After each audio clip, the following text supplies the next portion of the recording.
Después estaba él tocando como DJ.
Prácticamente todo en viniles, y pues ese era el truco de los DJs en esa época, la exclusividad que tenías de música en los viniles.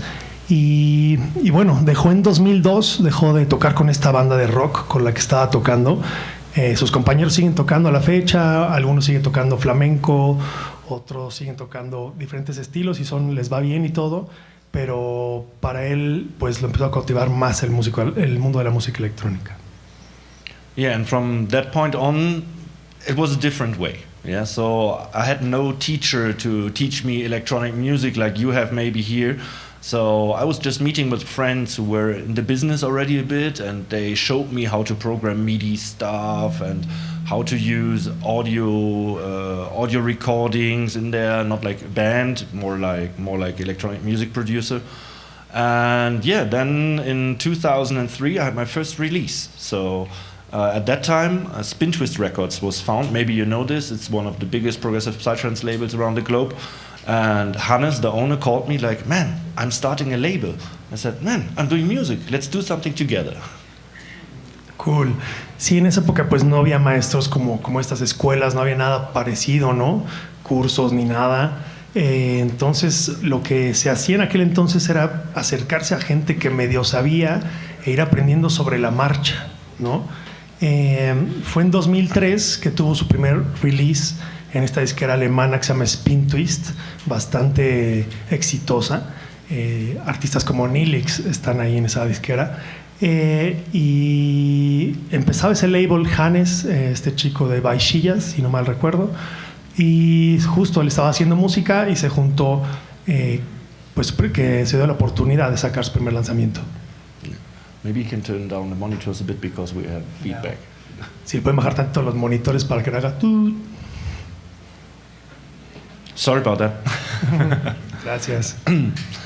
Yeah, and from that point on, it was just a matter of time to do more and more tracks. So we were like a small collective of artists having the same taste of music, and we founded this Hamburg offbeat stuff. So the beginning of progressive psytrance at that time.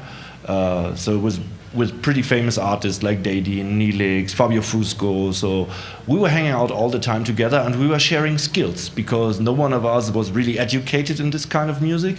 And yeah, we met once a week, like, okay, look what I made. I learned a new trick, and we shared lots of skills together, and we grew together for the next years until in 2007 there was the breakthrough of this kind of music, and we were playing all around the globe. So there was an initial point to grow the career more and more. So it was not a local thing anymore. Fue todo ese sonido de Hamburgo de aquella época. Salió toda una camada muy importante de artistas de progressive trance, progressive psytrance, como Nilix, Fabio, Dadin, etc. Y se marcó un sonido muy fuerte de aquella época. Y en 2007 se consolidó este sonido, se llamaba el sonido de Hamburgo, el Hamburg Style, marcado mucho por el love beat, tancan, ¿no? Y ahí se consolidó a la fecha, ¿no? Ese sonido. Yeah, and with this, it grew more and more from that point on, and there was also coming more pressure, so we had to do more music. It was not about being a DJ anymore, it was more about being a producer and to deliver the music for the people who need to play it for us, you know. So we were the artists in the background, and we sent the music out to the DJs that they played at the festivals and grow our name, because they are the multiplicators for us. And this is also still today a very important thing. Not to do it only for yourself, you have to send it out to the world, give it to the DJs, and tell them to play it if they like it for sure. If not, they will not do it. And this is one of the most important steps to grow a career. Sí, que se dio cuenta que lo importante era hacer música, ¿no? No tanto el rollo del DJing, que obviamente es importante, y que también es importante mandar esta música a los DJs, porque ellos son quienes expanden este mensaje. Y eso es muy importante, hacer que tu música la toquen los demás DJs. Yeah, you have to spread it out to the people, yeah. And that, we learned that pretty quick, and so when we traveled all these countries, we found some more or less resident DJs there. They were very good people, like also Vasik was there, and we were sending the music to them to play it at the parties, yeah, for us. And so when we came to new venues or new countries at that time, we also got some new inspiration what the people are listening to there. Yeah? Sometimes you come to a country, they listen to very hard stuff, or some others they want more the mellow. And we catched all these influences and tried to put it in our kind of clubby music. Sí, conforme viajaban a diferentes países, se encontraban con DJs como residentes que también estaban como conectados con este estilo, y con ellos hacían conexión, obviamente ya les habían mandado la música, etcétera, y de cada país tomaban también inspiración, ¿no? Para seguir con este sonido que estaban marcando. Yeah, and then on one certain point, when we were like in 2009, 2010, marketing started, and it was not anymore about just releasing music. It was about to create a brand. Before, you could do like faceless music, you know, like there's only the music and you don't know who's doing it. If the music is good, it works. But on that point, it got more like in the rock industry. So people want to see the faces on stage. And as you know, nowadays, people standing on the table or throwing cakes like Steve Aoki or whatever. It was more about the identities and the show. And that changed quite a lot. So it changed from the only artistic thing to the business thing. Fue en 2009, 2010 donde él cree que entró este tema del marketing, ¿no? Se hizo más como hacer un brand del artista, algo más parecido al rock. Ya tenías que dar como una cara, una imagen que vender. Y bueno, esto ha llegado a un nivel como ahora, como Steve Aoki, que avienta pasteles o lo que sea. Pero él siente que en esa época es cuando se dio ese como cambio de ser algo un poco más under a entrar al business, al music business. Yeah, this changed quite a lot, and on that point you had to decide what you want to do. You just want to be a creative artist offering different things, or you are focusing on your product. So I say product because it's, if you have an artist name that's established, then you're like something like a brand, you know. If you buy Nike shoes, yeah, it will not be gumboots. It will be sports shoes or sneakers, you know. And if you get a track from example, me at that time as Colaris, people had to know what they have to expect at that time. And to bring new influences and to change the sound, it got even harder at that time. Sí, que él pensaba que quieres ser creativo o quieres ser realmente una marca, ¿no? Un producto que puedas vender. En su momento él estaba trabajando en Colaris, que era este proyecto de Progressive Side Trance, y él quería como poder definir qué es ese producto, qué es lo que lo hace especial. Yeah, and so the pressure was growing at that time, yeah, and because there were more artists popping up, you didn't need anymore a huge production studio, you could work in the box. So that was also a big change, because before the market was way smaller, because not so many people had access to all these technical stuff. And from that time on, there was also lots of software piracy going on. You know, people were sharing all these software things we were paying money for at that time. And there was a huge competition growing. Sí, la presión subía en aquel entonces. Dice que es muy importante que en esa época pues todo cambió. Ya era más fácil tener acceso a los plugins, a los programas, la piratería también. Entonces, pues había más competencia. Yeah, and so we had to decide how to go forward, you know. And to tell you the truth, at the end, it's be real. Do what you like and stay on that route. Yeah. So there are many artists coming up. Like in one day, there's a new artist coming up, and he's passing you in minutes. You know, because he has this one super hit at that moment. It's like, wow, where this guy is coming from. Yeah. But and maybe many people started copycatting the successful stuff instead of staying with their roots. Yeah? For sure, you improve your skills, you improve your sound all the time, but you have to follow a line. You know, if you just start copycatting or to look to other people, then it will not be creative. You're just a quick attending and fast leaving product. Sí, al final tienes que hacer lo que te gusta. Él opina que si eres un copycat, a servir como que copiar lo que hacen los demás, eso eventualmente no te lleva a ningún lado. Tienes que ser creativo, tienes que ser original y seguir un camino con tu música que te distinga. Yes, it's the more hard way to go, but there's two options. You can take the highway, yeah, the fast one, create a product, put a lot of money in it, and push it to the top in a short time. But these ones will disappear pretty fast, because in the moment you remove the money or you remove the marketing agency, they will fall like a stone to the ground. If you stay with the constant stuff you are doing and you get better and on a higher quality, you build like a fan base and a community that's following you for a long time. Sí, como que hay dos caminos, ¿no? Te puedes ir por el lado fácil, donde le puedes meter mucha lana, si la tienes obviamente, pero estos productos eventualmente pueden caer o desaparecer, ¿no? Porque pues están un poco hechos de aire. Y el otro lado es ser constante, seguir trabajando, y puedes construir como una comunidad que te siga y que se identifique con tu sonido. Yeah, a good example is Neelix, a good friend of mine from Hamburg. He built it over like 8 years or 9 years. He built it a huge fan base. So it was like 500,000 people following him. And when he was playing on the festivals, it was crowded. And then on one certain point, he said, okay, let's go one step further and now start investing money, etc. But everything else before was organic. And this is very important, because if you just invest money and have fake followers, fake numbers, fake sales on your music, you will go to a party and there will be nobody, because nobody knows you. Un claro ejemplo es el Neelix, ¿no? Que él fue construyendo una gran base de fans, de comunidad y de manera orgánica. Ya posteriormente ya le inyectó dinero y le puso más marketing y llegó todavía más lejos. Pero un ejemplo es él que construye algo original, orgánico y como de neta. Él cree que todo este rollo fake de comprar followers, comprar seguidores, etcétera, eventualmente pues se cae, ¿no? ¿Por qué? Porque cuando vas a un show, eventualmente pues nadie va a estar ahí, porque todo eso pues no existe. Yeah, it's for sure the harder way to do it, to grow organic and slow, because everybody wants to have a quick success, yeah, and to get like, wow, okay, I started doing music, 1 year later I'm playing the first festivals, and next year later I'm invited to bigger ones, etc. But that's not the way it normally goes. For sure, if you're a super talent, it works like that.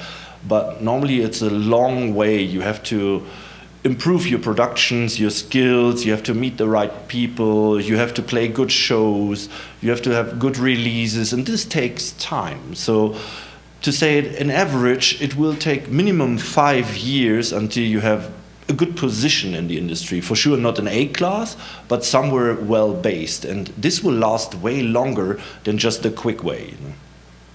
Sí, es lo más difícil, construir este camino orgánico, o sea, es lo más difícil.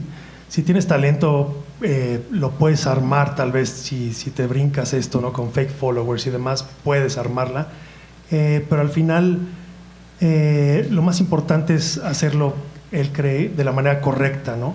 Rifarte y trabajar, y él cree que por lo menos para construir algo sólido son por lo menos 5 años para llegar a ese camino. Yeah, and when I was playing the Colares project for that many years, I was doing it for more or less 15 years, and I was touring around the globe. Like every week I was on a different place, and it was a pretty stressful life. Everybody thinks like, wow, the life of a DJ touring everywhere, it's so amazing. No, it's not. Yeah, many people say you don't get paid for the gig, you get paid for the trip, because you're not at home. You're traveling all the time, different places. Sometimes it's amazing, sometimes it's pretty bad and you want to leave as fast as possible, you know. So it always looks like an amazing flower, but sometimes it's just a piece of wood, you know. Con su proyecto Cularis le tocó estar tocando en todo el mundo, estar tureando todos los fines de semana, etcétera. Sin embargo, también dice que turear es pesado, no es tan bonito como se pinta, es mucho tiempo estar ahí fuera de casa. Y él dice que eventualmente te pagan más por estar viajando que por estar realmente tocando, ¿no? Que la parte de tocar es la más como sencilla, sin embargo, la parte de turear pues puede ser pesada. Y bueno, hay de todo en el tour, a veces te va bien, a veces no tanto, entonces se vive todo tipo de experiencias. Yeah, and after touring that long time and creating more and more the same style, or to create the brand also, I got a bit bored of it. It was like going to the same festivals every time, playing for sure good ones, everybody would love to be there, but it was like pretty repetitive. Always the same people, the same promoters. People want to listen to the same songs. I wanted to show them new songs, but they were like, no, please play the classics. And I was like, no, but maybe we move this direction. And they were like, no, we want the original. And that was the point when I decided to change something. Sí, que se aburrió un poquito. Dice que fue un poco repetitivo. Los mismos festivales, las mismas personas, y las personas esperando siempre las mismas rolas, los mismos clásicos. Él quería cambiarle un poquito y poner tal vez algo nuevo, diferente, y todos decían, no, ponte tu clásico, por favor. Y como que esa parte le aburrió un poquito. Yeah, so it was not the creative way anymore. So for me, music was always my hobby. As I run a proper company for my regular job, I still do it, even while touring, because things like this keep you down to earth. You know, many people think they start doing music and they can make a living of it. That's the wrong way, because if you have to do a living of it, in the beginning it puts so much pressure on you that you're not creative, and then you start like this copycatting stuff or investing money to grow faster. Always stay down to earth, have a regular day job, and then use it as a hobby. And if this hobby expands one day to something bigger, it's amazing. But if you force it too much at the beginning, you will be pretty disappointed, for sure. Sí, dice que él cree que es importante tener un trabajo normal, porque este trabajo normal te permite ser creativo, porque si estás presionado al 100 de que todo funcione alrededor de la música, puede ser muy difícil. Entonces ya es cuando empiezas a pensar, ok, voy a comprar fake followers o lo que sea, y esa presión no ayuda en el proceso creativo. Es importante que sea un hobby en lugar de algo tan importante de principio como de lleno. For sure, everybody wants to earn the money in the music business. Yeah, that's why you go to music schools, etc. But it's taking time. Yeah, you can't force it. So maybe you meet the right person, and 5 minutes later you are pushed to a very good position. But this can also take a lot of years. So it's important to look forward, yeah, and to make small steps. You can't make huge jumps all the time. Yeah? It's not possible. So you need to wait for it. Yeah? It sounds a bit strange, but wait for things evolving and moving slowly forward. And if you look back after 1 month, what you made last month, you will see, it's going forward again. And then you look back 1 year after, and it's like, wow, I made a huge step. And the next year, it's like, yeah, you're somewhere on a certain good point later on. Sí, que obviamente todos queremos ganar dinero de la música, pero pues no es tan fácil y tampoco lo puedes forzar, ¿no? Toma tiempo, esto es poquito a poco y se necesita paciencia, pero seguir avanzando. Y si te das cuenta, luego puedes ver en un mes qué tanto avanzaste a un mes y dices, ok, sí avancé. Y lo mismo con un año, dices de un año a otro año, ok, avancé. Lo importante es seguir avanzando poco a poco.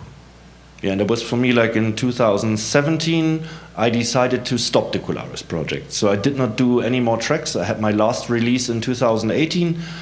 Funny story, it's a remix for a track of Fabio Fusco where the original never appeared. And people were always writing to me like, what's the original track? I never heard of it.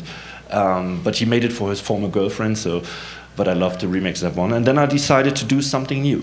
And I started from scratch. So in this techno scene where I'm now, I didn't know anybody. So in trance scene, I was very good established and I knew everybody, but for the new stuff, it was really starting from zero. Fue en 2017 que dijo ya, no más Cularis. Su último release fue un remix a Fabio Fusco que tuvo mucho éxito. y se metió en el rollo del techno desde cero. No conocía a nadie en la escena del techno y estaba una escena totalmente desconectada del trance en aquel entonces. Yeah, so this project started by Fortune. As a friend of mine, he booked me as colarist to a pure techno festival. And I asked him, why are you doing this? Do you want the people to throw tomatoes on me? Because it's a pure techno festival. I'm a psytrance artist. What's going on? He was like, no, this will be amazing for Saturday night. You will play a set there. And I was like, okay, what to do? And so I decided to produce music for a transition set between techno and progressive psytrance. And then I gave him a call, like, man, I don't play 2 hours, I need minimum 3. And he was like, no, I don't want another DJ. And I said, no, I will play music you have never heard before.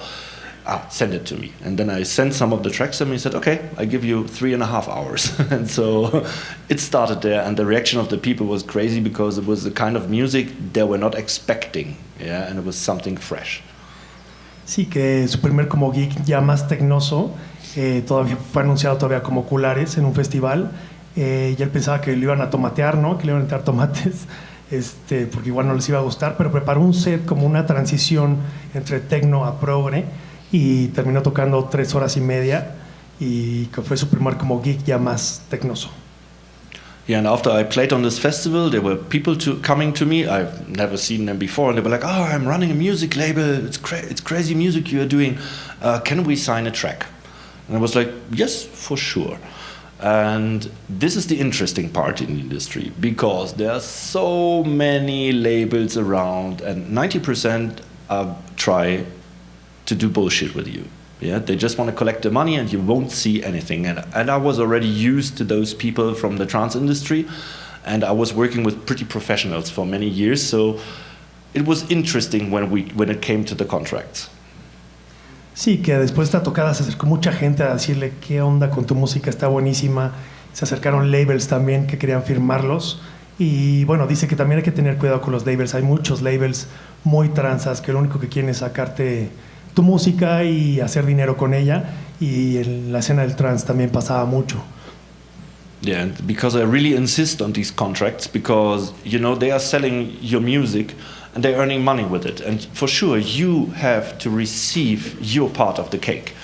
And many artists in the beginning, they think like, no, it's just good promotion for me, but if you know how many sales will happen around, if you see like something on Spotify or Beatport or Juno Download or all these different shops, it can be quite a lot of money. It can be thousands of dollars that are missing in your pockets, and this will fill your fridge and removes the pressure from you, you know. Es muy importante hacer contratos con las disqueras porque hay disqueras que realmente sí venden bien en Spotify, Beatport, etcétera, en todas las tiendas digitales.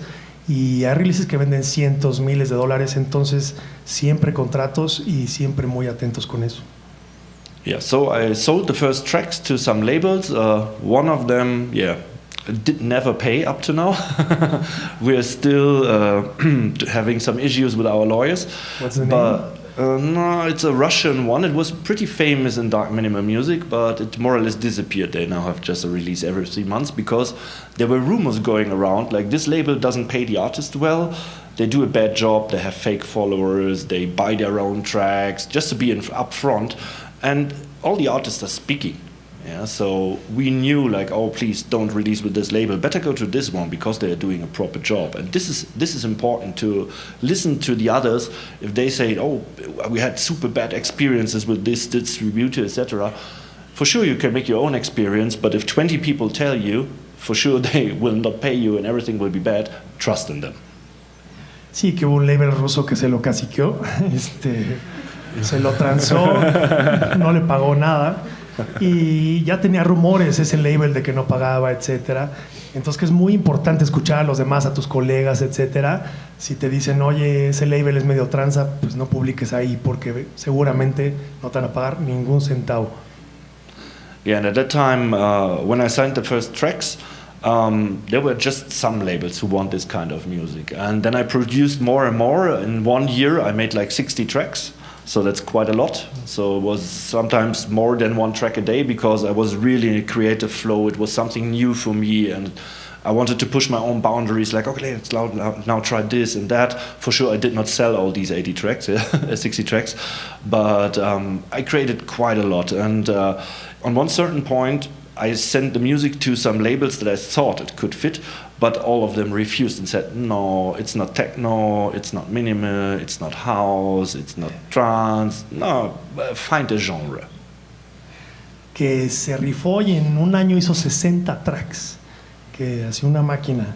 Estaba en un proceso súper creativo y estuvo mandando demos a un buen de labels y lo batearon porque pues no era ni techno, ni house, ni psytrance, ni nada. Entonces lo batearon de varias disqueras. Yeah, and that was the point when we decided to found our own label. So we started with AUDITORIO at that time, was pretty young. Which year? Which year? 5 years ago. All right. Yeah, it was 2019.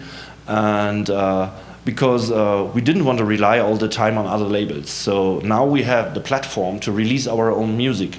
And especially nowadays, where there's only digital releases, there are less physicals. Yeah? Maybe sometimes you see some vinyls, but the CD is more or less dead. It's easy to distribute it also yourself.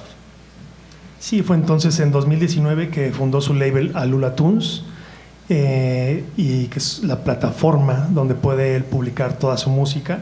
Y bueno, actualmente, como saben, toda la música o la mayoría de la música se distribuye digitalmente. Ya casi no hay CDs, viniles, etcétera. Yeah, and it was also the COVID time, the bad one. So we locked to the studios, and like every day we were just doing music. So we said a track a day keeps the doctor away. And we were there with where we had the studios. I have some nice studio neighbors like Carbon, Fabio Fusco, Hairhorst, all these guys. And we were there sitting all the days while the lockdown was, from 9 to 5, and just doing music all the time. Maybe going out for a cigarette or a coffee, coming back, and we were super productive. And while other artists were depressed because they couldn't play on festivals and couldn't show how cool they are, we were really in the production mood, and we released like every week a track. Sí, que fue en la época del COVID que se clavaron durísimo haciendo música, que no hacían nada más que hacer música. Y un dato importante es que ellos comparten, hay como un lugar donde tienen sus estudios, varias bandas, están ahí el Carbon, el Fabio Fusco, Hairhost, etcétera. Hay como varios ahí en ese lugar con sus estudios todos, y que no hacían nada más que hacer música de 9 de la mañana a 5 de la tarde todos los días durante el COVID, y fueron muy productivos, estaban publicando música cada semana. Yeah, and this really pushed us, you know, we were like pushing each other, like, I finished a track, yes, I finished another one, okay, let's listen to this, let's do something together, okay, let's go do a ghost production for this guy, can you do it, because I'm full with work here. And it was a really crazy time, so when everybody was just hanging out home, we were fully focused on music, yeah, but the funny thing is we released a lot of music, but we didn't see people playing it. And we could not even play it ourselves. We just saw it sometimes in some online streams, like this Twitch stuff or whatever, but there were no parties, nothing going on. So we were doing more and more and trying like, okay, maybe this could fit to a party, maybe this could fit for easy listening at home, maybe this could fit for that. And it was like, yeah, experimented. Sí, que entre todos estaban dando durísimo, de repente también compartían hacer alguna ghost production para alguien. Y estaban haciendo muchísima música. El tema es que no había dónde tocarla, ¿no? No había fiestas, no había clubs, etcétera. De repente había alguno que otro streaming, ¿no? Donde ponían su música y demás, pero no había mucho, pues, donde realmente darle fuego. Yeah, and everybody would say it was a bad time to start a new project, yeah, but for me and also for Carbon and some other ones, it was the perfect time to start this, because there was no competition, because most of the big names, they were stopping doing music and staying home because they had no shows, and we were going on full power. And this was also the good thing when the clubs and festivals reopened again, because then the books were full of bookings, because people were used to this new kind of new sound, this minimal, dark, progressive, call it whatever you like, something between the words. And we got more and more shows, and then people were also used to the artist. I tried, for example, in the first year not to show my face, that nobody should know who I am. It was just about the name, and they should just listen to the music, and this worked pretty good. But when the clubs and festivals started again, for sure I had to be there. I couldn't send somebody else. Yeah. que fue el momento perfecto para darle a la música, ya que no había competencia en ese momento. Y mientras otros artistas estaban como un poco deprimidos, que no tocaban en festivales, en clubs, etcétera, ellos estaban aprovechando este momento para hacer y hacer música. Ahora sí, cuando pasó la pandemia, como que ¡pum!, estaban listos y había mucha música de ellos y empezaron los bookings, empezaron a tocar. Y dice él que en un principio él trató de mantener como su cara un poco atrás del proyecto, como que no quería dar la cara de quién era Lampe, pero obviamente cuando salieron los bookings, las tocadas y demás, pues tuvo que dar su cara y no había cómo ocultarlo. Yeah, and as it got more and more with the touring, it opened across Europe. So before it was just playing in Germany, and then it grew pretty fast, also playing in Europe, being invited to India, to Australia, and I was like, wow, what's going on here? After only 4 years of this project, it's going this fast.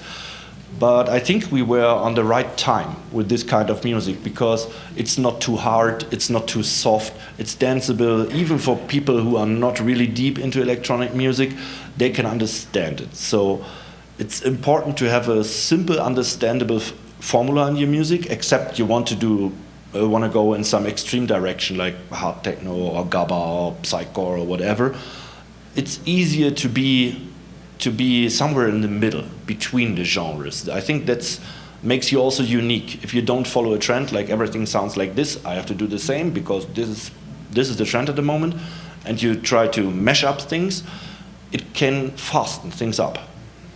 Sí, que rápidamente estuvo tocando por toda Europa. Dice que sintió que creció muy rápido su sonido. Ya estaba tocando en India, en Australia, etcétera, todo de manera muy rápida.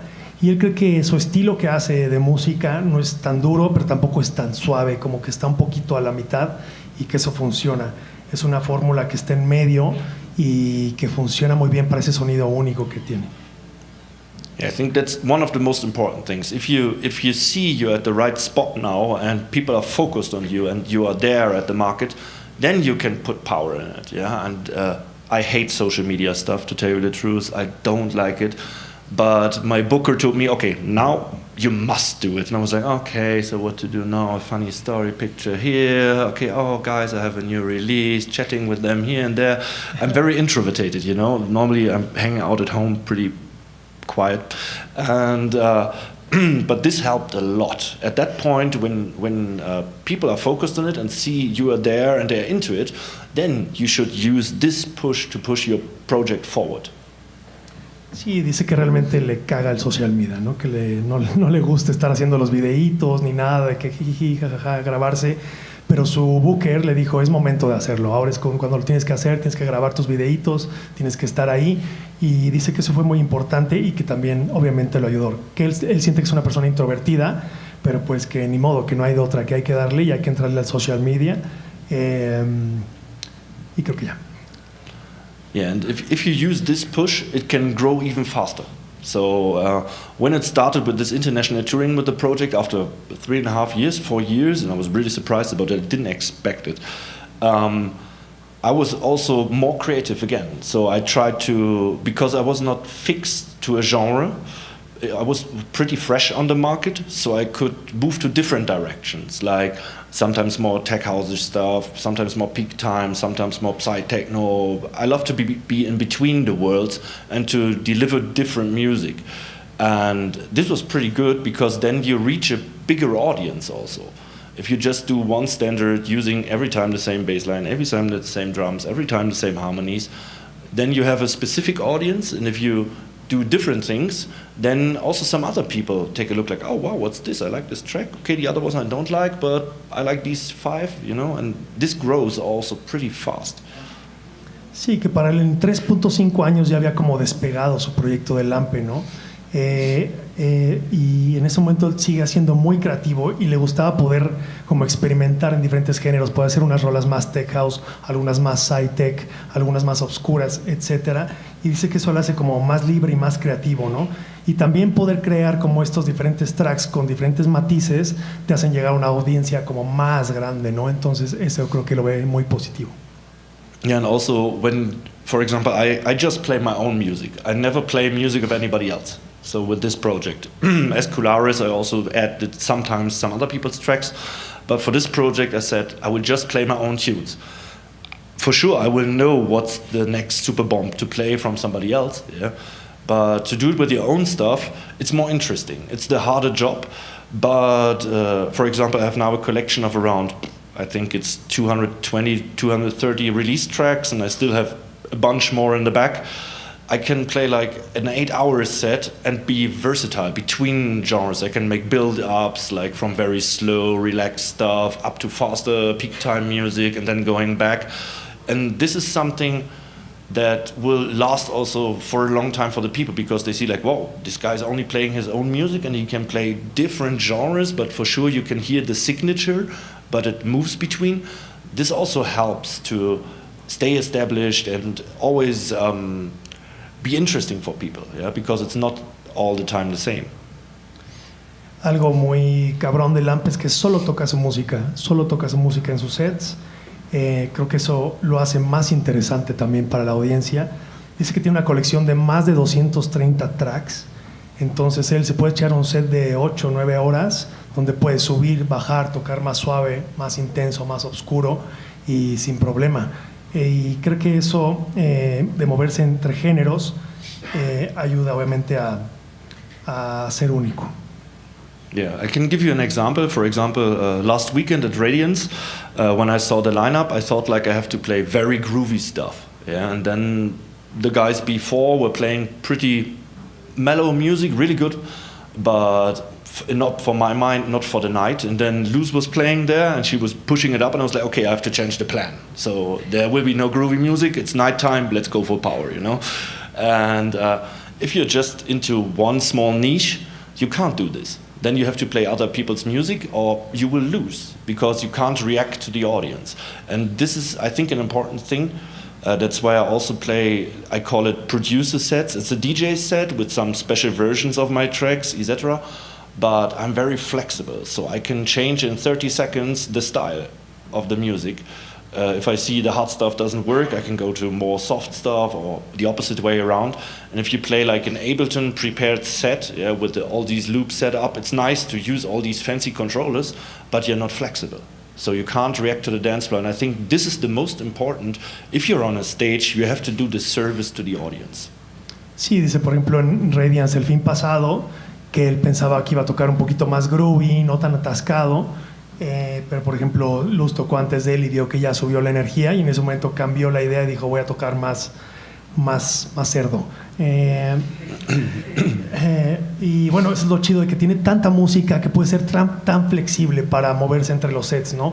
Que por ejemplo un set ya de alguien que tiene un set en Ableton, un live ya como un poco organizado, no puede ser tan flexible con la música, ¿no? Y entonces él, como tiene tanta música, puede adaptarse a lo que está pasando en la fiesta, y creo que para él es muy importante. Yeah, and this is also something that will last for a long time. You know, if people see you somewhere playing or performing, and they see you every time you're playing new stuff and other stuff, so it keeps interesting. Yeah, if you go to a concert for a nice rock band and they play every year the same set, you go there once, maybe twice, maybe a third time, and then you say like, no, maybe I go to the last tour that we play when they are 80 years old, you know. But especially for electronic music, it's about the moments. So, and then always be focused on like serving people with that. For sure, bring in your own creativity and your own style, but always have in mind that there are people in front of you, they are paying to see you and they are paying for an event and they want to listen to special music and not something they get all the time from everywhere, from Spotify or whatever. Sí, esto de tener música y sets diferentes cada vez que toca lo mantiene interesante. Él cree que si vas a ver una banda de rock y tocan las mismas rolas, el mismo setlist una vez, 2 veces, 3, 4 veces, pues eventualmente vas a dejar de irlos a ver porque es lo mismo y puede llegar a ser aburrido. Entonces, él cree que es muy importante tener tu propio estilo como tu firma, pero también es importante no olvidarte que tocas para la gente. La gente está pagando un boleto para irte a escuchar, para pasar un buen rato, entonces hay que darles un buen rato a ellos. Yeah, so I think I talked enough about this shit, yeah? So, yeah, it was just to give you a small look inside how I made my way in this industry, and it works pretty good, and it's growing healthy, you know, and pretty organic, And I don't want to force it. So I could invest a shitload of money in it, but I don't want to. So if people like my music, I'm happy about it. If they don't, I don't care. You know, because you can't force success. If it happens, it happens.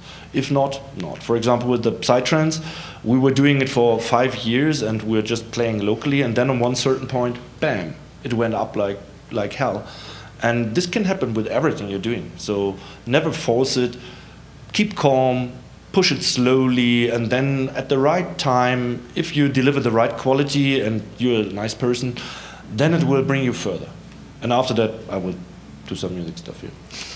Sí, que tampoco los quiero ya aburrir tanto con todo esto, que no quiere tirar más choro, pero básicamente les dice que no hay que forzarlo, que todo poco a poco, y él cree que no le preocupa si le gusta o no a la gente, no le preocupa que él pues lo hace porque le gusta, ¿no? Entonces básicamente eso. Yeah, I brought today 2 projects. One of the track is called No Matter and was released on the label of Popov, a French label. Was pretty successful there, selling a lot, going to the Beatport Top 20 and had quite a lot of streams, and works more or less always when I play it on a dance floor at the right time. So maybe not in a morning set, but for a night set. And yeah, I will show you some stuff, and I'm so sorry, I'm working in a chaotic way. But it's easy for me this way, and I will show you why. Les va a mostrar un poquito del track No Matter, que salió en la disquera de Popov, que llegó al top 20 de Beatport, y que es una buena rola que si la tocas en el momento correcto, pues rockea, que disculpen lo caótico de sus proyectos, pero que así es como trabaja él. Yeah. So there are 2 options when I start a track. So one option is I start with the rhythm, so with like kick, bass, drums, and then I go to synths, melodies, vocals, whatever, or I do the other way around. And with this track, I had the idea of a lyric about like it doesn't matter where you come from, it doesn't matter where you go, it's not about your color, just have a nice party, you know. It's not about your diseases or anything.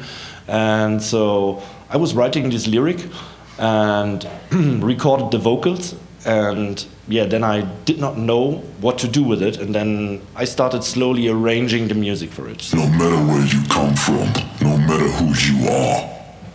It's my voice, but just pitched down. No matter what's your gender, no matter if you're a star. No matter about your color, no matter about your beliefs. No matter about tomorrow, just dance and release. So this was the basic idea of the track. So I started with a vocal, and then normally I start with rhythm after that. So I'm working in a kind of groups. All vocals are in one group, and then I have like kick and bass in one group. Some people like to put kicks to the drum group, but I don't like it. I work with a group for kicks and bass and have the other drums separated.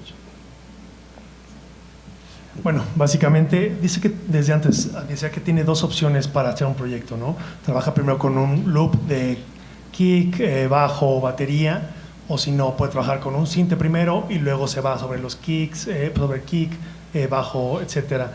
En este caso, él se fue primero sobre el tema de tener una vocal, una idea de una vocal, que es la que les enseñó, y sobre esa idea empezó a construir todo lo demás. A él le gusta trabajar en grupos, por ejemplo, kick y bajo los tiene juntos, aunque hay gente que le gusta tener kick y drums juntos, él prefiere kick y bajo juntos, y tiene diferentes grupos de vocales, drums, synths, etc. Yeah, and so with this one, for example, it's pretty simple stuff in there. Nothing special, but it's more. It's important to do combos. That you have one sound saying something and another one is answering. It's always question response. This is the most important thing in 90% of music. And this is also the way I work. I do it with for example, with the drums, with percussions. If there's, let's see, where's the group? This is the all drum group. So the things are talking together. Yeah, let's put on a pretty full part.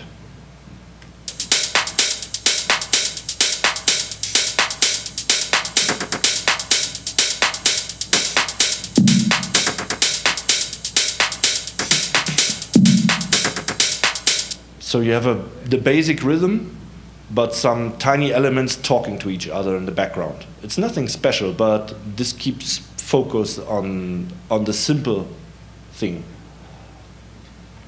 A él le gusta trabajar como con combos, ¿no? Dice que es muy importante tener como pregunta-respuesta, que es importante que los elementos se hablen entre ellos, los elementos del track. Ahorita nos enseñó un ritmo muy básico con algunos elementitos que sobresalen. Yeah, and then for sure you need a catchy hook. Yeah, it can be the vocal. In this track, it is the vocal, especially in the break. But then you need this, especially in this genre where I am, you need this slowly building and evolving things in there, like melodies coming up, synths opening, cut off slowly until you come to the point where you have the break. And I like to layer things. It's also like a question answer all the time. And I had in here, let's see on the synth bus, you see it, in this track it's around 70 tracks. It's way too much. You can do it with less. But I always put in quite a lot of things and then I mute them and remove them. So it's always a bit of try and error. So there's the basic idea, but then I'm always searching for the perfect elements to fit it. Es importante tener como tu elemento principal, ¿no? Un cachetín, que en este caso sería la vocal, ¿no? También es importante, como algunos elementos se incorporan como poco a poco, gradualmente, ¿no? Todo va como subiendo como hasta que llegas como al breakdown. Le gusta mucho hacer layer, que son capas de sonidos, ¿no? Como algunos sonidos que van igual pero con diferentes texturas. En este caso, en este proyecto, él tiene 70 tracks, 70 canales. Dice que son muchos, que generalmente no tiene tantos.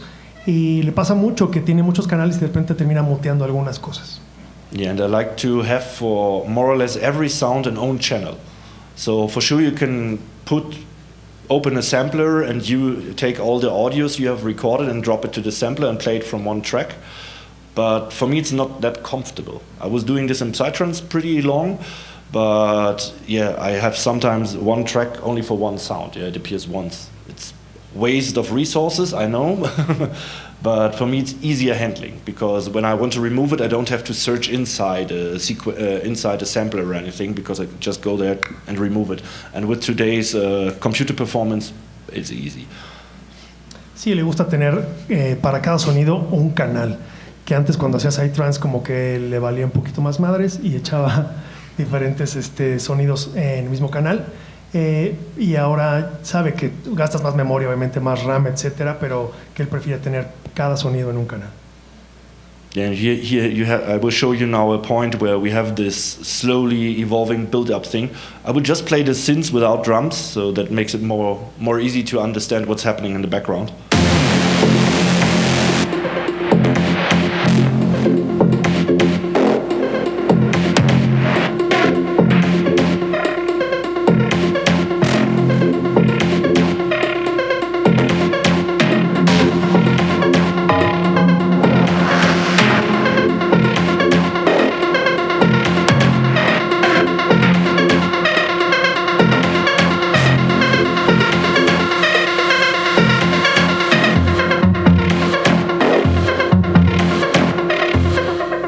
See, it's slowly building up and creating like, oh, what's going on now? And then the new element is coming in and changing everything. Sometimes I make a full breakdown, like, okay, remove everything and start with something completely different.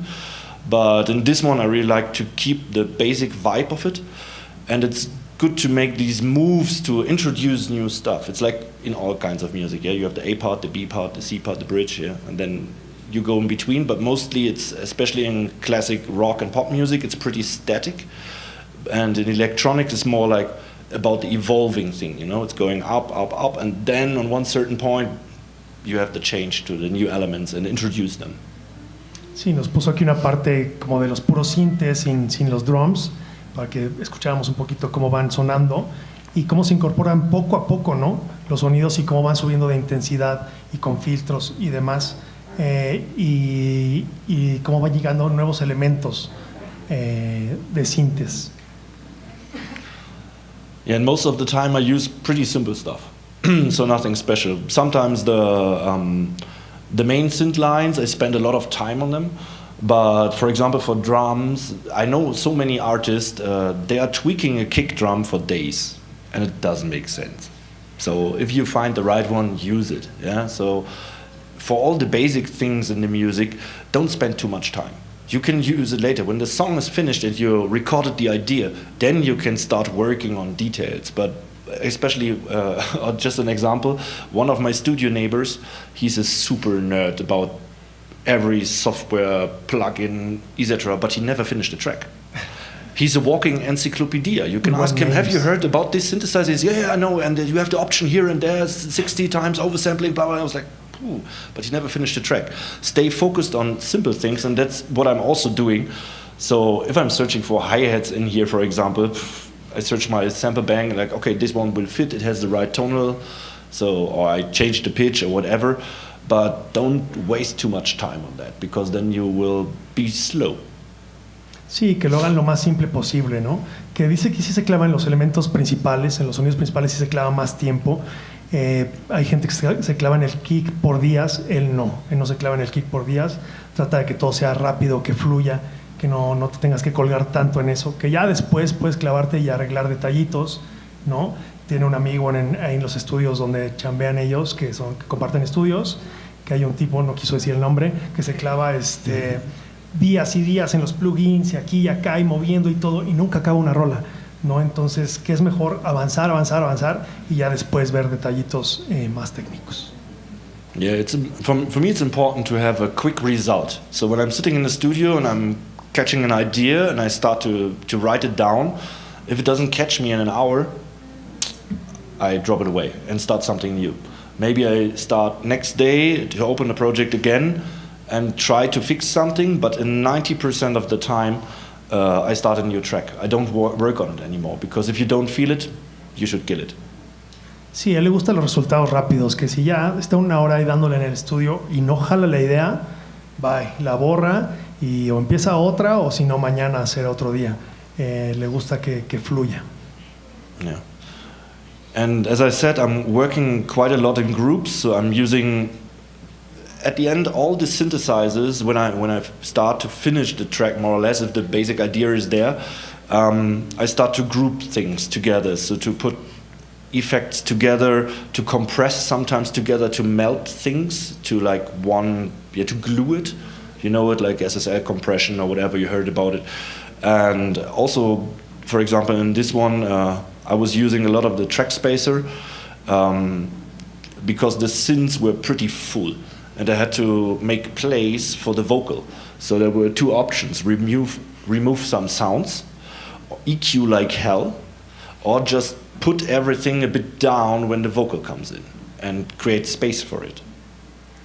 Sí, le gusta, como dijo, usar grupos, le gusta también poner como glue, como pegamento en estos grupos, usa compresor también, usa mucho el track spacer, que también funciona tipo sidechain también para ayudar a dar espacio a ciertos sonidos. Creo que ya. Yeah. So I will go to the break part and show you how simple it is at the end. So it's a build of, it comes from the main beat that goes down, filters away, and the vocal starts to establish, and then I use some simple riser stuff and some really simple snare rolls to establish this lifting moment, and then to have the drop moment, yeah, like going to quiet, just one sentence, and then starting with the beat again.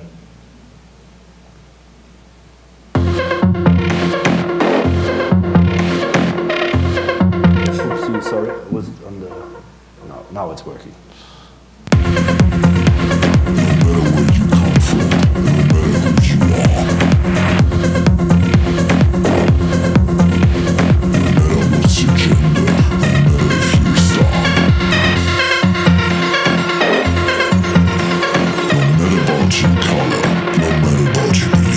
So just very simple falls and risers.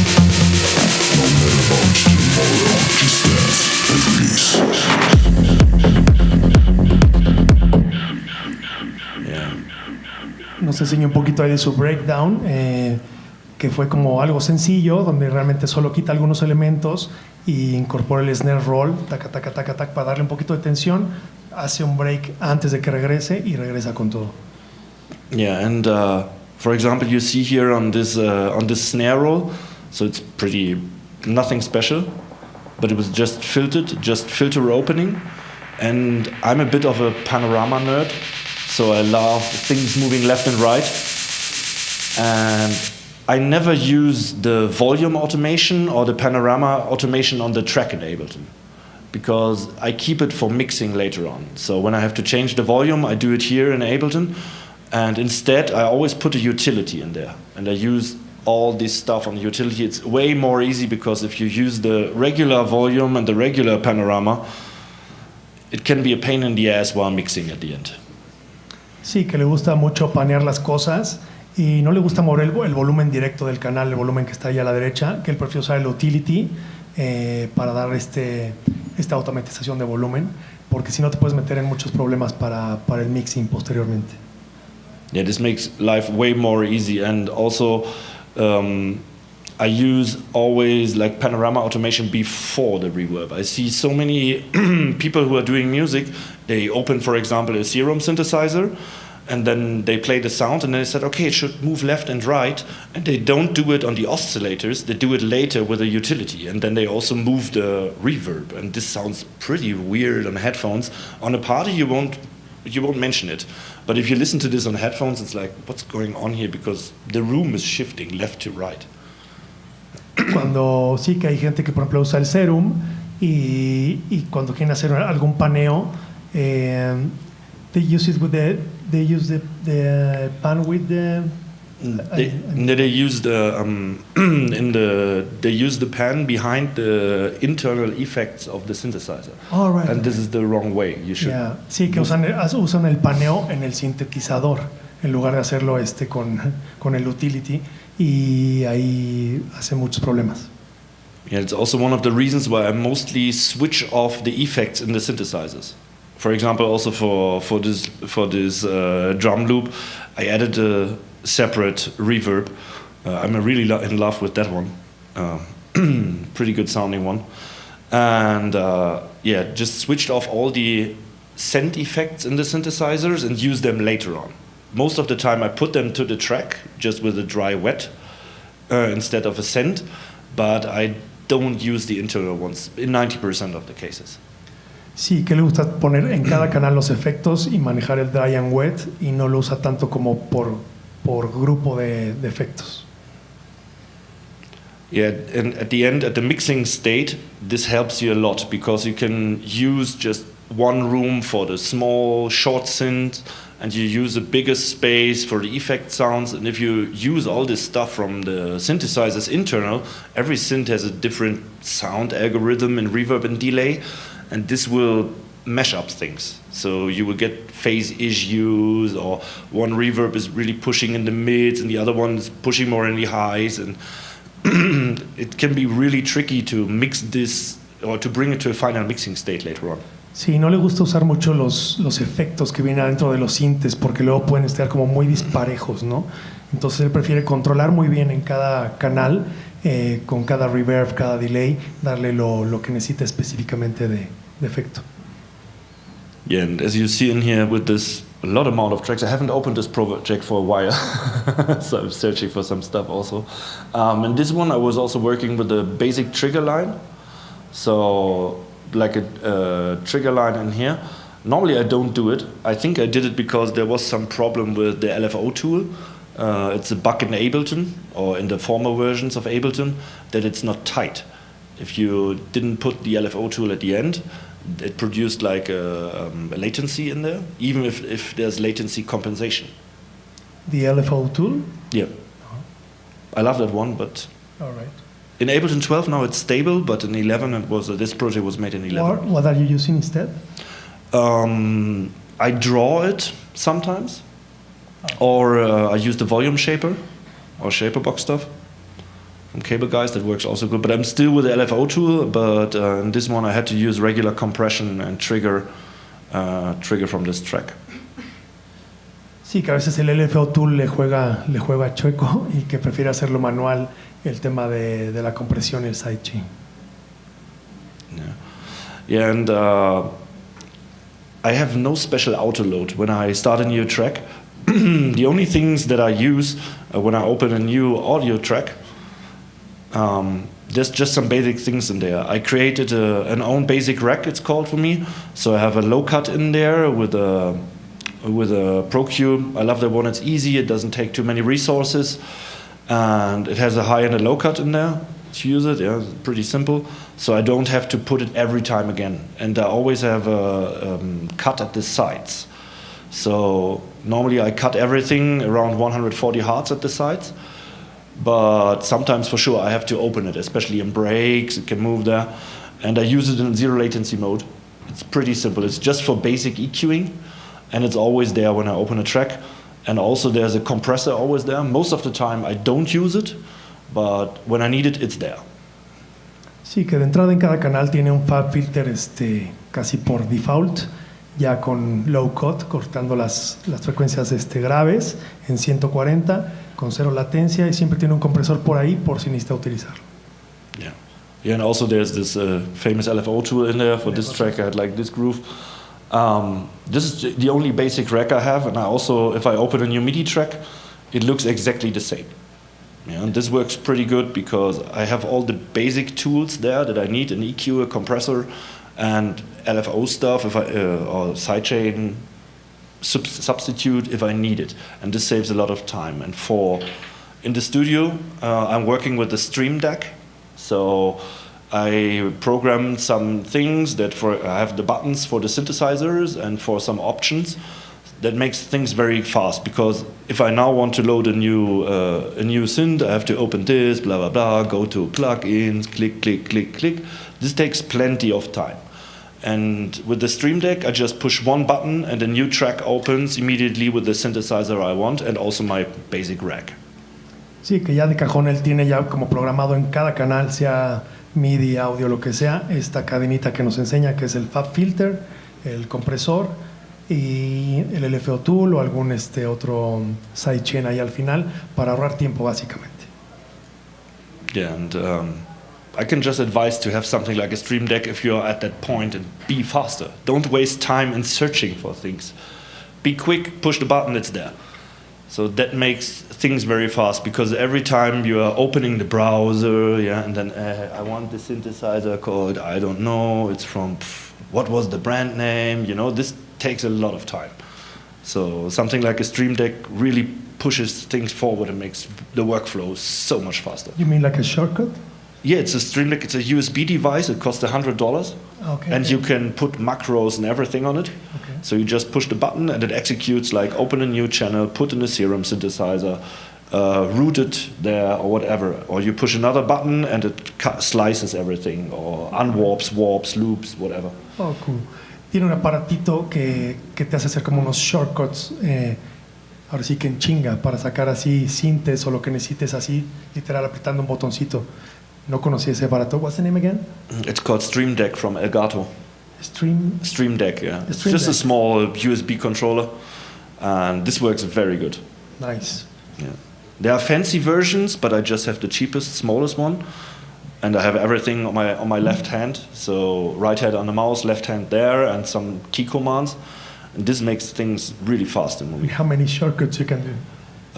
You can have around 200 pages.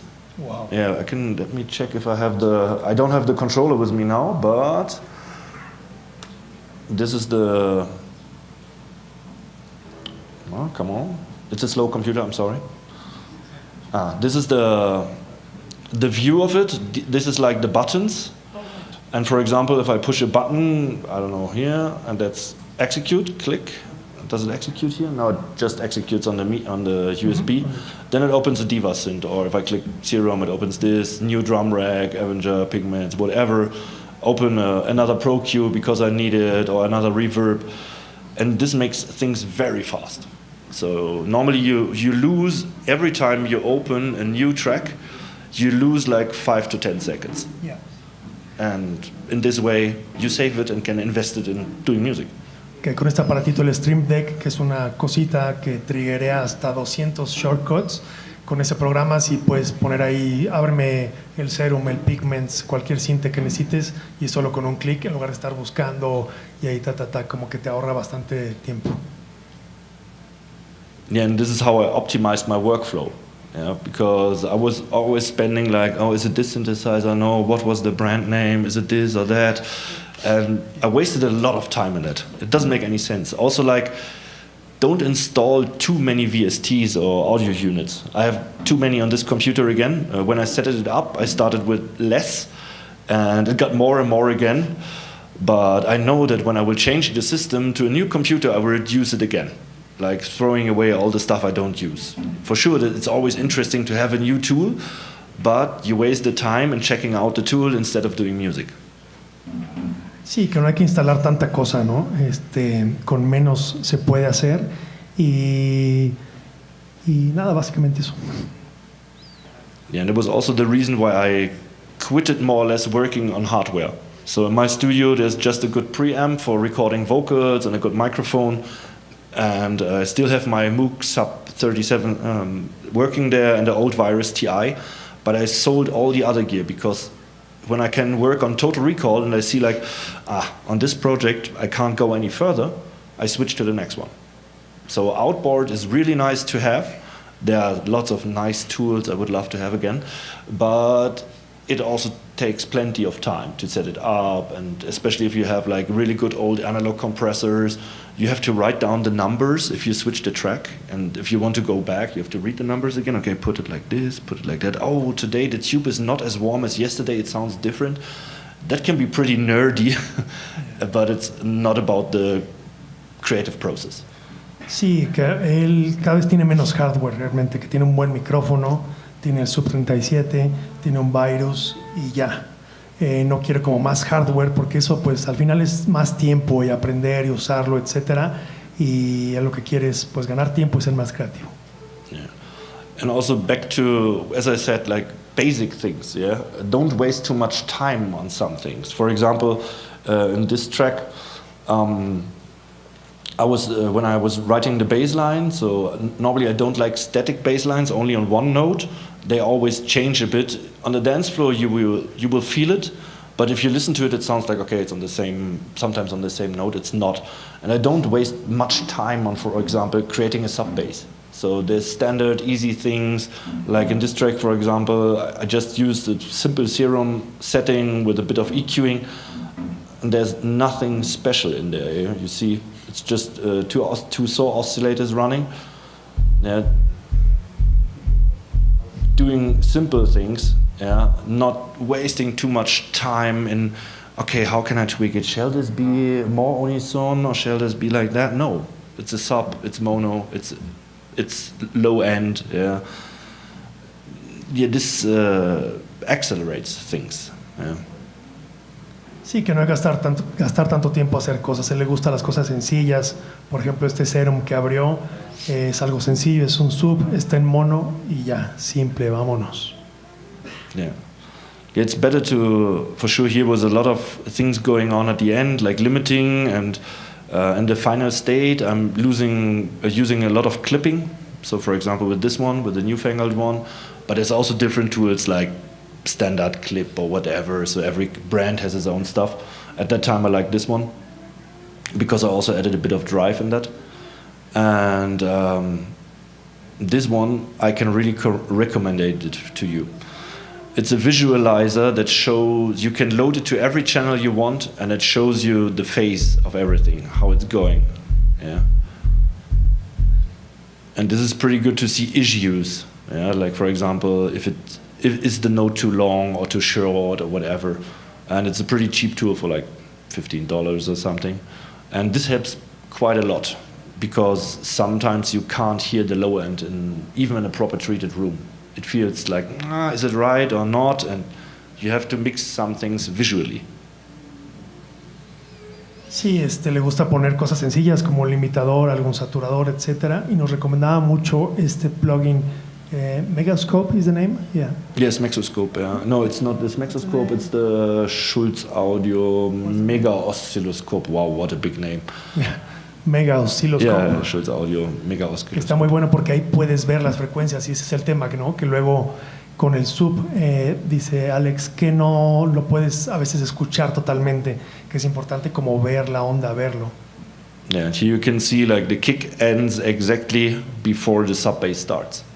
So there's a gap in between. Yeah, here you see my group channel is always called keybar. That's the group of both, and then you see, okay, here's a gap. This one is exactly cut it to this point, and then the sub starts. That gives a lot of space to gain loudness at the end.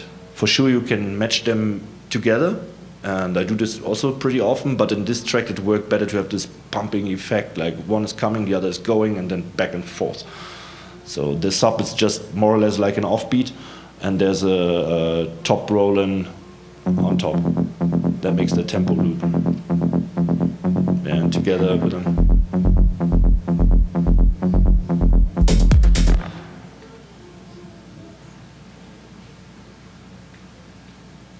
Yeah, so nothing special in there. I recorded this one on a serum, I don't know, in another track, and I grabbed it and just dropped it in there because it fits in tonal, so I didn't have to pitch it.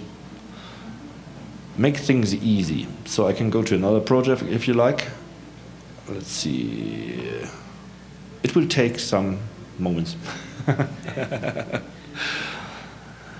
Yeah, but it was a good choice to. Before I had a stationary computer in the studio, and then I switched to work back on the laptop.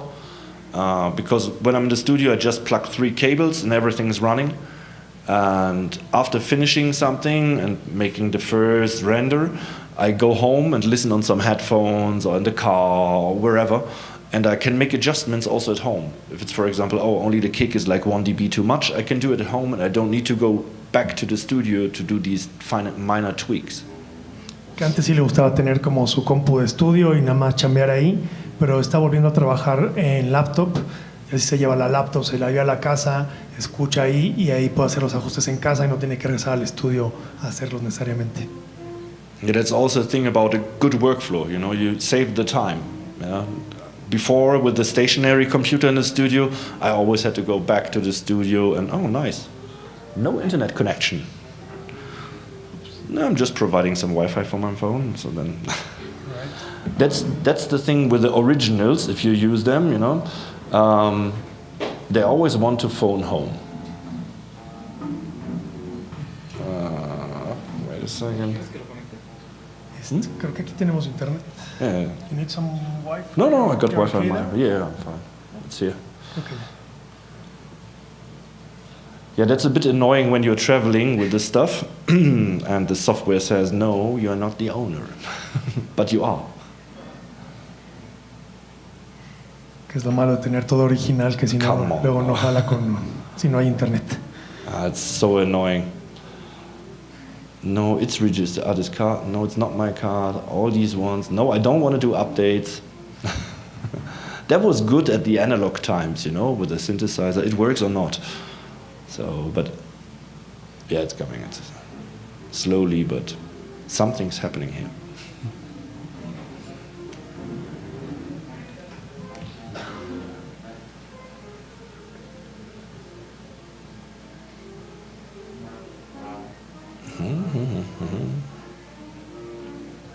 No, it's there. Maybe take some seconds until it's in sync with all the audio files, because you see in this project it's also a huge mess. This one has also, like, I don't know, too many tracks. For how long you been working on Ableton?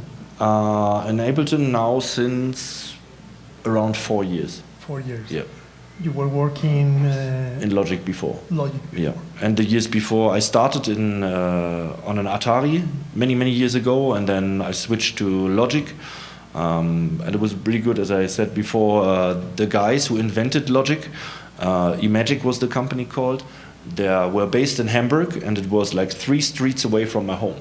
So every time I had a question, I took my bicycle and drove there like, hey guys, why it's not working, or how can I do this? And they were super nice and very helpful. And then one day they said like, nah, we will be here only for 2 more months. And I was like, oh, you're moving? No, we are sold. And then they were sold to Apple. Sí, le pregunté que cuánto lleva chambeando en Ableton. Dice que 4 añitos, que antes trabajó Atari, first one. Yeah, Atari 1040 Mega ST. Wow. Y después se movió a Logic, y que tuvo mucha suerte que la empresa que hacía Logic y Magic eran sus vecinos, vivían a 3 cuadras, y entonces les preguntaba cualquier duda que tenía, si iba en la bici y les preguntaba todas las dudas que tenía. Pero bueno, ahora trabajé en Ableton hace 4 años. Yeah, there are lots of these DAW companies coming from Hamburg. Also Steinberg for Cubase, it's also from Hamburg. Yeah, they're in the north there. So there was something going on in this city during that time, and but now there's so many options. And to tell you the truth, it doesn't matter which DAW you use. The sound engines are pretty good in all of them, and it's just a matter of taste anymore. Years ago, it was about the functions. For example, I couldn't work in Ableton before because I couldn't use groups in groups. That was not possible. So it was a no-go area for me to work like this. But nowadays, you're just searching for the buttons in the other DAW, and it has different colors, but it does the same job. Sí, que hoy en día no importa en qué DAW trabajes, ¿no? Que antes sentía que sí, que él, por ejemplo, no le gustaba trabajar en Ableton porque no puede ser grupos en grupos, pero que ahora sí, que realmente no importa realmente cuál uses, ¿no? Que todos tienen la misma calidad y hacen lo mismo. Yeah, with this track, it's called The Journey, was on Subios Records, and a friend of mine has sent me the vocal because he couldn't finish a track with it. And I said, okay, show it to me, and he said, nah, I don't know, and I just tried it, and it was pretty easy to use. In the cosmic waltz galaxies pirouette through the vast theater of space. So I was like, wow, this is nice about some cosmic stuff, etc. Okay, let's use it. And in this track, I first worked on the beats and the melodies, and then I added the vocal, because in the starting point, I had no clue about how to position it, and how to use it. Use it as a real repetitive phrase or just as an add-on for a break, and then I decided to use it as an add-on for the break and not to use it during the beat is running or while the beat is running. Sí, que este otro track, un amigo suyo le mandó una vocal y empezó a trabajar como en ello. Sin embargo, como que no sabía bien cómo acomodar la vocal y empezó primero a trabajar en la base rítmica y después incorporó la vocal. Yeah, and here's you see it's a similar setup again. I'm working with these groups, so normally on top I have like vocals, the most important thing in the track. Then there's some effects coming on later. This is like my trash bin. I'm just throwing on the effect sounds like noises, crashes, some snare build-ups or whatever. Then there's my kick and bass group, then there's the all drums group, and I always have the percussion separate because I add the kick and bass and then percussion sounds to make a basic groove, something interesting, and then I add hi-hats, snares or claps. So I wait with that pretty long. Sí, como nos decía anteriormente, también le gusta trabajar en grupos, vocales, efectos, kick and bass, percusiones, hats. Yeah, and then you see here also again like the synth bass. It's also nothing special in there. It's like this one has around 68 tracks, so not too much. But sometimes you see just one sound appearing once. Yeah, it could be more resource saving if I would work different, but I don't. Este proyecto tiene 68 canales. Que hay canales que nada más tienen un sonidito que aparece una vez, entonces que podría ahorrar como un poquito de espacio, pero bueno, que así le gusta trabajar. And every time I do a track, I add too many things. So if I work in a loop, like a 32 or a 64 bars loop, I add too many things in there. And when other people listen to it, they're like, wow, okay, can you mute this, can you mute that, etc. And that's exactly the way I'm doing it. So I start to make too much in it, and then I remove things. And this is more easy than adding more and more and more in the arrangement, because you think something is missing. It's easier to remove things than to put things in at the final state. Sí, que le gusta cuando hace su loop en el que va a chambear, prefiere echar muchas cosas, tener de más, a que le falten cosas, ¿no? Pero él prefiere borrar o mutear cosas a que luego esté batallando de que le falten sonidos. Yeah, nice tunes from there. Yeah, I think I will show you a little bit. I hope not to disturb them.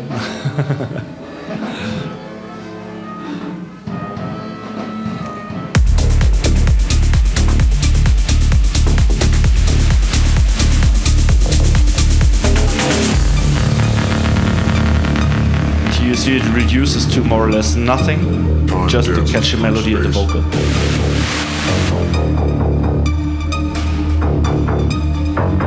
Cosmic waltz echoing epics past. In the cosmic waltz galaxies pirouette through the vast theater of space. The shadows of our understanding.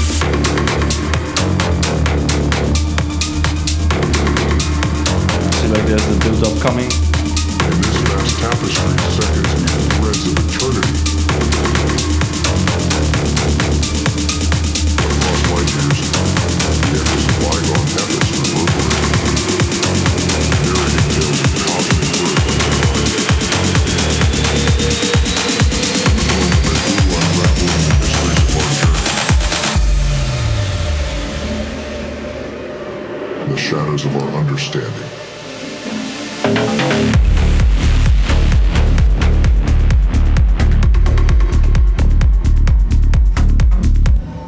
And it's again the same principle, like building up, introducing something new, and here I kept the main hook. Normally I cut it. So when the beat comes again, I remove the main theme and just bring it back later. That's also interesting because everybody thinks, now this melody will go on. No, it's not. Sí, le gusta ir construyendo poco a poco y, como dijo, introducir nuevos elementos, y le gusta hacer siempre como un break antes de regresar con todo. Yeah, and it's also like sometimes when I build these tracks, I have like the main part, and then I build like the bridge part, to have something different in there on a certain point, not to be too repetitive. I don't do hypnotic or raw techno where you rely on 16 tracks and just move some filters, effects, etc. I like to introduce always something surprising in the track. Like in this one, this drop is also not expected because it's 4 beats longer than everybody would think on a dance floor. Sí, que el techno que él hace no es un techno como tan clavado, tan straight, que es muy hipnótico, que le gusta tener siempre elementos sorpresivos y que tenga movimiento el track. Yeah, this keeps it more interesting for the listener, but sometimes it's a problem for the DJ if you do stuff like this, if you skip 2 kicks and they're mixing, if they don't know the tracks pretty well, so they will not play your track again. But it's for the dance floor, it's interesting moments to always surprise the people with like shifting things, waiting for kicks longer, or don't make the break too long, for example. Also, like, I don't like breaks longer than 30 seconds. That's the maximum. I think I just made 2 or 3 tracks with a 1-minute break because it's made for dancing, not for waiting. So, but yeah, nowadays there's a lot of culture, like people in the break putting up the phones, waiting till the kick drops, having the short TikTok video and then putting it back again, waiting for the next drop, So I don't like this, so I make the music for dancing, for enjoying that. Sí, que le gusten sus tracks, hacer algunos trucos como quitar o mover algunos kicks, y eso puede ser contraproducente para los DJs porque si no te sabes dónde va ese truco, pues puede no quedar muy bien la mezcla. Pero sí que para el público es bueno como esos elementos sorpresivos, ¿no? Y hablaba de los breaks, no le gusta hacer como pausas muy largas, máximo 30 segundos. Dice que tiene solo un par de tracks con breaks largos de 1 minuto, pero que le gusta, pues la gente va a bailar, entonces creo que le gusta que se mantenga la energía. Yeah, and if I look to this synth group, I really love the OTT, the in Ableton, or also the one from Xfer, and I made some crazy shit in here. Like I see there's like the compressor and then there's 2 limiters. I think they are doing 2 different jobs. Yeah, more or less not. That's no, it's about the transient behavior exactly. That also happens sometimes. Yeah, like just experimenting. Like, no, 1 limiter, it works too hard. Okay, let's try another one. Yeah, on top, and just use the plugins in medium behavior, not in strong behavior, and this helps quite a lot. I don't know why I made the saturation after the limiter. I don't know, but maybe it was the day for it. And as you can see here again, it's also track space again in the final mix stage. One that's making space for the upper bass line and the kick in the synths, and the other one is making space just for the vocals when they're appearing. So I divided the jobs. Sí, básicamente que también le gusta experimentar. Por ejemplo, en ese canal puso 2 limiters, que ya no se acuerda ni por qué, pero que los puso, pero que es bueno experimentar, ¿no? Que no hay como una fórmula para todo. Por ahí dice que repitió el track space, y ya. Yeah, so there's always a bit of try and error also, yeah. For sure I know how to go to the result, or how to get to the result, but sometimes it's also about, it sounds good, but maybe it needs a bit more color. Like I had in this synth bus, I used the Saturn at the end to saturate a bit, and was like, okay, now it's getting more up front. That was the problem in this track, because I always have the problem, I mix not enough mids in the studio because they are annoying me. If I listen for a long time to music, the ear is very sensitive in the mids, and I don't listen loud, but on one certain point it's like, less mids, less mids, less mids. And in the final state of the track, I have to recover that again. So it's not the right way, I know, but yeah, that's the way I work, and you will see it also in the in the mixdown chain with me. Sí, que trabaja mucho también con prueba y error, ¿no? Que es como se trabaja. Y dice que en su caso trabaja con los medios un poco bajitos porque le cansan, de pronto se le cansa un poquito al oído el tema de los medios, y luego batalla un poco al final porque tiene que compensar esos medios como ya al final de su proyecto. Yeah, as you can see here in the master bus, I used a bit of SSL glue, yeah, with a lot of sidechain of the high pass filter, yeah, to let kick and bass pass through, and then I lower the level of kick and bass, because when you use the sidechain filter, kick and bass will be very upfront, yeah, because you just compress the other stuff. So I lower the level again. It's working on very slow tempo, yeah, very fast release and very long attack, just to glue things together. This time with a high ratio of 4, normally it's just on 2. And yeah, this one makes the recovery, what I said, for my ears, yeah, because I had to push a lot in the mids here, because I mixed not enough. So I had to compensate this, yeah. And I took the easy way. Instead of working on every sound single, I said, okay, let's do it in the master. Sí, enseña un poquito de su cadena de mastering. I have a question. Do you master all your tracks? No. I master like 50% of my tracks, but sometimes I fall back to the project. When I do the mastering, it's like, no, I have to fix this, I have to fix that. Oh, why did I use this synth? No, the reverb is too long or whatever. So it will be an endless process. Right. When I feel like I will go back to the track, then I give it away to friends of mine and they will do it for me. Okay. Sí, que no él masteriza la mitad de sus tracks, a veces no, que a veces es un proceso de que va y regresa al proyecto, entonces a veces siente que tarda mucho, pero algunos los masteriza algún amigo suyo. Who's mastering you? Depends on it. Sid mastering, Henry, a guy from Finland, and also Rob Small is doing it. And also another friend of mine from Hamburg, he also does it sometimes. So it always depends on the style of music, because the one is more for the harder, faster music. And the guy from Hamburg is really into he delivers the best results if I deliver slower tracks, more groovy stuff. So yeah, and normally I don't have to tell them what to do, and they deliver exactly what I like, because we know each other for so many years. Que trabaja con 3 chicos diferentes que le hacen el mastering, y que depende del tipo de track a quien le manda a masterizar. Yeah, but like 50% I do myself. So mastering, it's nothing super special. So you need a proper sound system to listen on that. You need good analyzers to see what's happening there, and don't use too many tools. And many people think mastering, it's something magic, you know? It's only the last 10%, nothing else. So if it's stem mastering, it's something different, because then somebody's also mixing your track, partly. Yeah, but the regular mastering is just removing resonances, doing multiband compression, a bit of beauty EQing and limiting.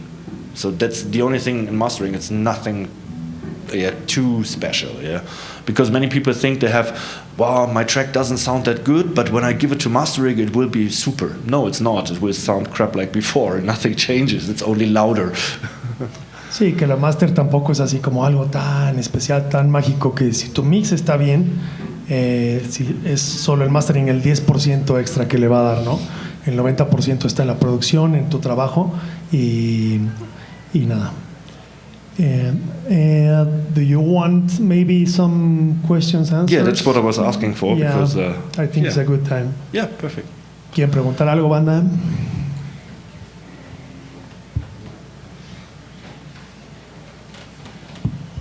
I don't see anything. Bueno, la primera pregunta es ¿cuánto se debe cobrar como artista? He's asking how much you should charge As an artist. As an artist, yeah. Depends. It always depends. For me, for example, my fee depends on the size of the venue where I'm playing, and on the entrance fee. So when you're playing in a birthday party for 50 people, for sure you will not charge $5,000. But maybe if it's for rich people. But I think it should be adapted to who you are and what you do. And also the promoters will see if they book you, and for example you charge $1,000, just an idea. And he will see like, okay, for $1,000 he has to bring that amount of people to recover the costs. Because that's the business part of the game. If you charge ridiculous prices, people will not book you. It should always be adapted to your status. For example, if I play in Hamburg, in my hometown, I can guarantee there will be 300 to 400 people. So because I just play there once or twice a year, so my fee is adapted to this. You can't say a fixed price, so it's not easy. Sí, que obviamente depende del tamaño, del lugar, del tipo de evento, etcétera. Si es un cumpleaños, pues no vas a cobrar lo mismo que en un festival. Él, por ejemplo, dice que toca solo un par de veces en Hamburgo, que es donde él vive, y sabe que seguramente van 300, 400 personas. Entonces, pues ahí es un poquito un estira y afloja, ¿no? Dependiendo del evento. And at the end, the promoters will tell you what they will pay you. You know, in the beginning, they will tell you, yeah, you get free entry and some drinks, and maybe bring a friend. Or maybe bring 10 paying friends, you know.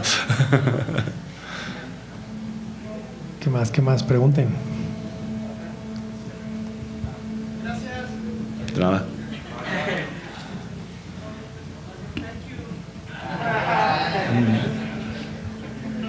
I'd like to know more about how the promotion with sending your songs to other artists who perform. How does that work? You know, because in that time you didn't have like Shazam and all that things. So how you make your name come out like in the festival or in the artist set? You mean with this project now? Yeah, it is like in one certain point you know people who like this kind of music. Yeah, and then you send the music directly to them. I never used services like InFlight or whatever they are called, or Label Radar and all this shit. I always wrote to them like, man, I have a track. I think this one will fit to your taste. And they were like, why is this guy writing to me, you know, with one track? But if you are sure this one will fit, you will get a reply from them. And if you know them for a longer time, for sure they know if you send them music, they can play it without thinking about, because it will work. So, and this helps multiplying, you know. And even in the beginning, if you give it to your friends who are playing on small parties, give it to them, and you will see the reactions of the people. And somebody will go there and like ask, whose track is this, you know? And this makes it more popular. For sure, you can use also these promo services. But as I'm running also a label, we have like every week I get like around 150 to 200 new demos. And what do? I listen to maybe 20. Because it's too much. How do you decide which one to hear? In my matter of taste. So we have some established artists that are sending music to us where I can rely on that.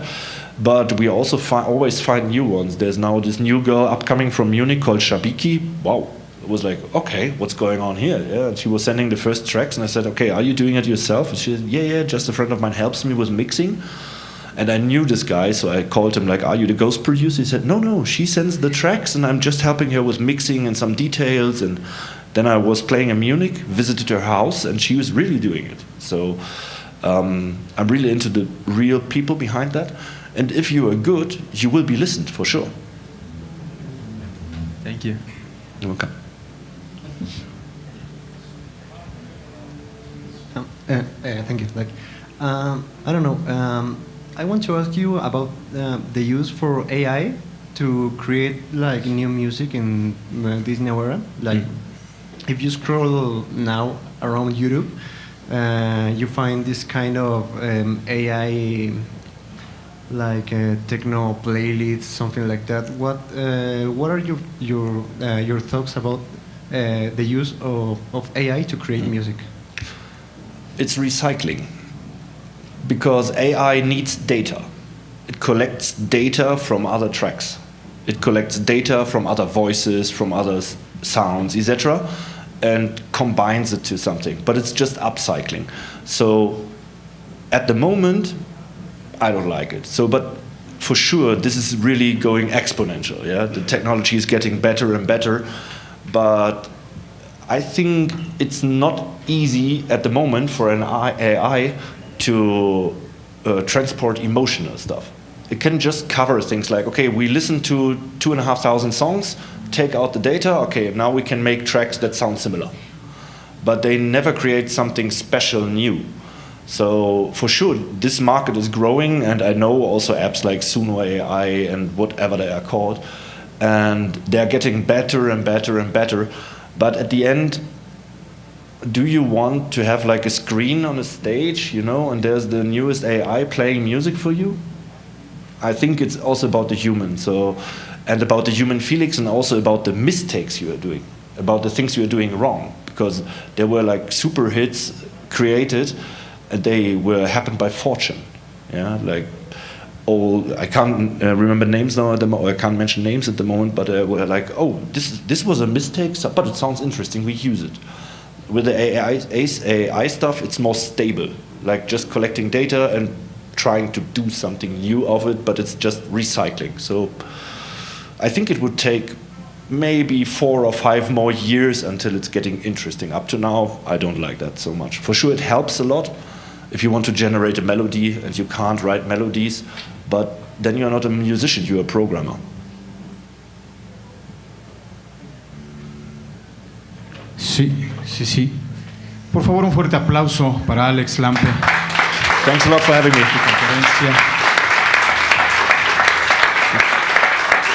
Queremos hacer entrega de un reconocimiento por parte de la universidad por esta gran conferencia. Muchísimas gracias. Thank you very much. Un aplauso para el maestro Basic también, que nos estuvo apoyando con la traducción. Muchísimas gracias por asistir.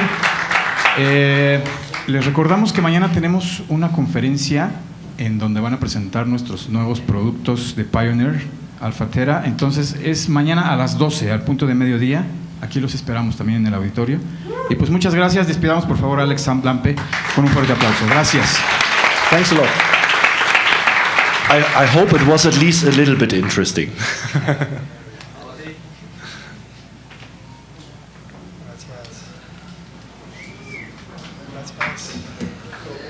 Hello, Alex. May I have 1 minute? Yeah, sure. Nice to meet you.